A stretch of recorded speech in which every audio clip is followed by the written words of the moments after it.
உருளைக்கிழங்கு வேக வச்சு மசிச்சு வச்சுருக்கேன். ஒரு 1 1/2 வெங்காயம் எடுத்துருக்கேன், 2 துண்டு கருவேப்பிலை எடுத்துருக்கேன், கொஞ்சம் கடலைப்பருப்பும் இது போட்டுக்கலாம்.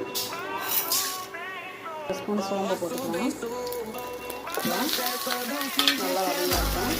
1/4 ஸ்பூன் உப்பு உருளைக்கிழங்கு சேர்த்துக்கலாம். மிக்ஸ் பண்ணி பசங்க உருளைக்கிழங்கு நல்லா மிக்ஸ் பண்ணி கொடுக்கணும்.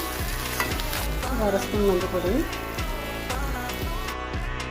2 ஸ்பூன் மிளகுத்தூள் போட்டுக்கலாம். தனி மிளகாத்தூள் இது குட்டி ஸ்பூன், அதனால் 2 போடுறோம். இந்த பெரிய ஸ்பூன் போடுறது வந்து 1/2 ஸ்பூன் போட்டால் போதும். 1/2 கிலோ கிழங்கு பண்ணி போட்டு நல்லா மிக்ஸ் பண்ணிக்கணும். இந்த மிளகு பொடியோட ஸ்மெல்லு போகிற வரைக்கும் நல்லா மிக்ஸ் பண்ணி போட்டுக்கணும். சரிங்களா, ரெடி ஆகிடுச்சு. இன்னும் ட்ரை பண்ணுங்கள், கமெண்ட் பண்ணுங்கள், மறக்காமல் ஷேர் பண்ணுங்கள் ஃப்ரெண்ட்ஸ். இந்த வீடியோ பார்த்ததுக்கு தேங்க்ஸ். ஓகே, பாய்.